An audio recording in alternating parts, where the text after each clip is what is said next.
शंकर पर जल चढ़ाने का जो भाव वर्णित किया जाता है कि हम शंकर को मंदिर में जाकर जल चढ़ाते हैं तो खड़े खड़े चढ़ाएं कि बैठकर चढ़ाएं। बहुत ध्यान देना साहब। शंकर में मंदिर में जाकर हम भगवान शंकर को जल चढ़ाएं तो खड़े होकर चढ़ाएं कि बैठकर चढ़ाएं। अब दो तरह का शिवलिंग है मंदिरों में, दो तरह का शिवलिंग का निर्माण होता है, ठीक है। एक विष्णु शिवलिंग, एक शक्ति पार्वती शिवलिंग। दो तरह का शिवलिंग मंदिरों में होता है, दो तरह का शिवलिंग मंदिरों में होता है। समझ लेना बहुत अच्छी तरह से। एक शिवलिंग वो होता है जो जमीन पर डायरेक्ट जलाधारी रहती है, शिवलिंग रहता है, ऐसी जलाधारी पूरी की पूरी, और शिवलिंग जमीन पर रखा रहता है, भूमि पर रखा रहता है, डायरेक्ट जमीन पर। आप जल ले जाकर चढ़ाए, निकल गया रास्ते से। एक शिवलिंग जो जमीन पर डायरेक्ट शंकर भगवान की जलाधारी और शिवलिंग रखा रहता है, वो शक्ति शिवलिंग कहलाता है। पार्वती का हस्त कमल उस शिवलिंग के सम्मुख में, और दूसरा शिवलिंग एक डमरू जैसा होता है। अब वो हम उसको कैसे वर्ण, डमरू शिवलिंग होता है, ऐसा उसका स्टैंड होता है, ऐसा स्टैंड होता है, नीचे शिवलिंग रखने की जगह होती, फिर ऐसा होता है, फिर उसके ऊपर इस तरह शिवलिंग रखा होता है। एक दर्शन करें आप लोगों ने। अब फिर इसके ऊपर शंकर भगवान का शिवलिंग रखा होता है, ठीक है। इस तरह का जो शिवलिंग होता है, एक डायरेक्ट नीचे रखा हुआ शिवलिंग, और एक भगवान जो नीचे डमरू जैसी आकृति होती है, इस पे जो डमरू जैसा जो भाग बना होता है, ये भगवान विष्णु का हस्तकमल है, और ऊपर का जो भाग है वो भगवान ब्रह्मा का हस्तकमल है। इसको विष्णु शिवलिंग कहते हैं।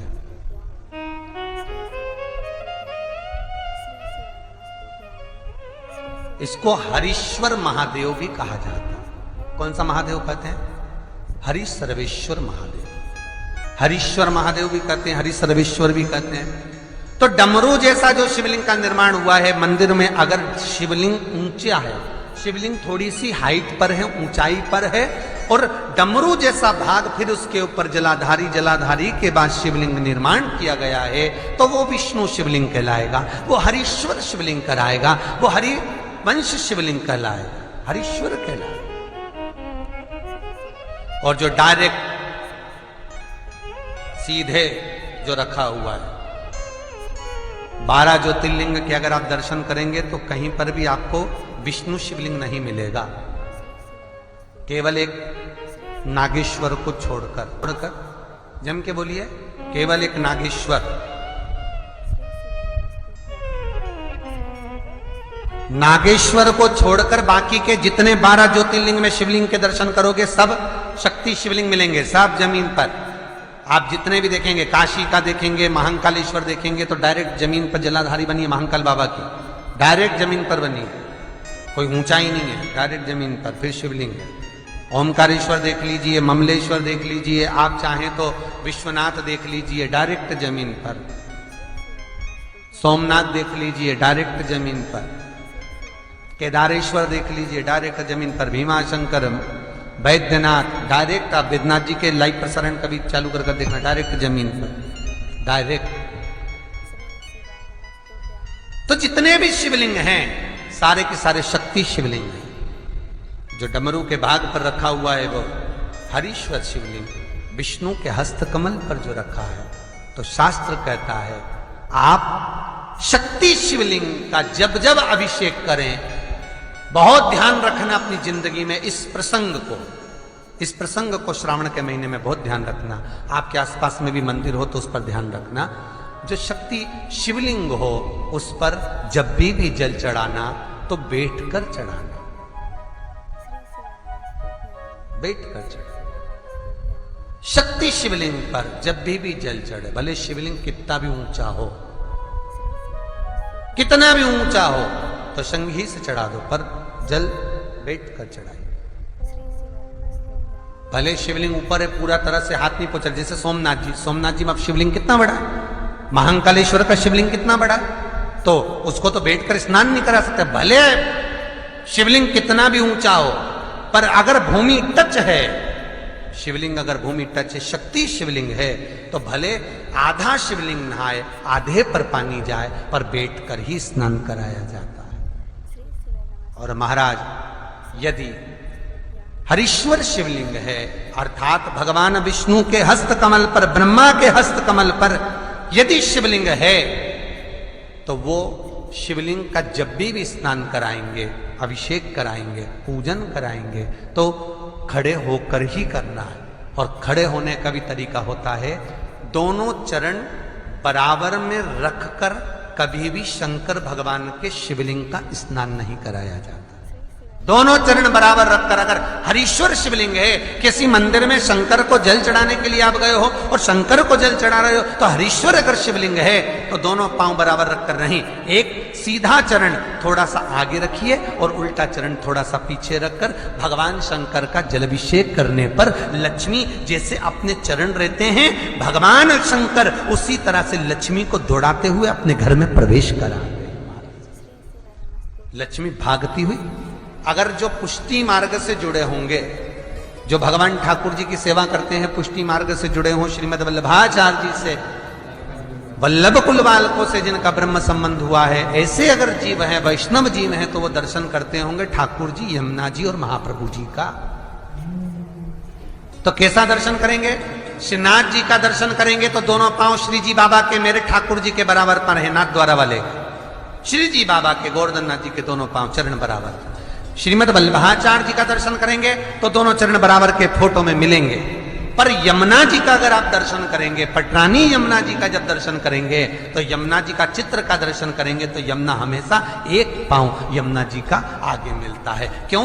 जो वैष्णव ठाकुर का दर्शन करे, श्रीमद वल्लभाचार्य जी के अनुसार भगवत चर्चा करे, उसके यहाँ यमुना भक्ति निरंतर प्रवेश करती जाए, इसलिए भागता हुआ चरण, दौड़ता।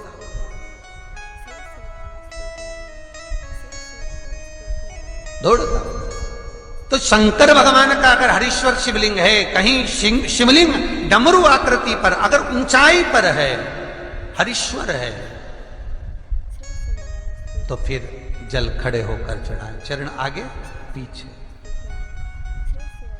बहुत ध्यान देना महाराज। हरीश्वर शिवलिंग का वर्णन किया महाराज, बहुत सुंदर बात कही है, बहुत ध्यान से सुनिएगा। शक्ति शिवलिंग के ऊपर जो जलाधारी लगती है, शक्ति शिवलिंग के ऊपर जो जलाधारी लगती है, वो 5 मिनट, 10 मिनट, आधा घंटा रखकर 24 घंटे के लिए हटा सकते हो।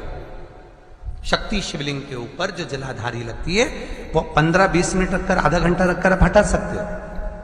पर हरीश्वर शिवलिंग के ऊपर भगवान विष्णु के हस्त कमल पर जो शिवलिंग का निर्माण आपको भी वर्णन किया, अगर वो शिवलिंग है तो उस पर जलाधारी अगर लगी है, तो कम से कम 5 घंटा, 8 घंटा तो जलाधारी को रखना पड़ेगा ही। बहुत ध्यान दीजिए महाराज। शंकर जी की प्राण प्रतिष्ठा करते समय, शंकर जी की स्थापना करते समय, शंकर जी को प्राण प्रतिष्ठित करते समय एक एक चीज का ध्यान करना पड़ता है कि हमें कैसा शिवलिंग रखना है, कौन सा शिवलिंग रखना है, कैसे स्थापना करना है, किस भाव का होना चाहिए। शंकर के मंदिर में शंकर जी विराजे हैं, तो गणेश जी, कार्तिकेय और पार्वती की मुद्रा कैसी होना चाहिए, गणेश जी कौन सी सूंड का होना चाहिए। जब शंकर के मंदिर में हम आराधना कर रहे हैं तो गणेश जी की सूंड किस ओर होना चाहिए, पार्वती की मुद्रा कौन सी होना चाहिए, षडानंद कार्तिकेय की दृष्टि कहां होना चाहिए, ये शंकर जी की प्राण प्रतिष्ठा में देखा जाता है। केवल मूर्ति वाले ने बाजार में मूर्ति बनाकर बेच दी और तुम गए हमें शंकर जी का परिवार दे दो, हमारे मंदिर है छोटा सा, मैं वहां प्रतिष्ठा करना है। तुम बाजार में गए और शंकर जी का परिवार लेकर आ गए, शंकर जी लिया, कार्तिकेय लिया, पार्वती जी लिया, गणेश जी लिया और स्थापना करवा दी पंडित जी से। और बाद में बोली हमको थोड़ी कष्ट हो रहा है, हमको थोड़ी तकलीफ हो रही है, कहीं ये हम जब से लाए इससे तो नहीं हो रही, कहीं इससे तो नहीं। नहीं, गलती तुम्हारी है। तुम तो बस गई और लेकर आ गई। यहां तक शिव महापुराण की कथा कहती है कि तुम्हारे घर की मूर्ति जितनी पुरानी होती है उतना सुख देती है। आपको पहले भी कथा में कहा, दिया और मूर्त पुरानी होगी चलेगी।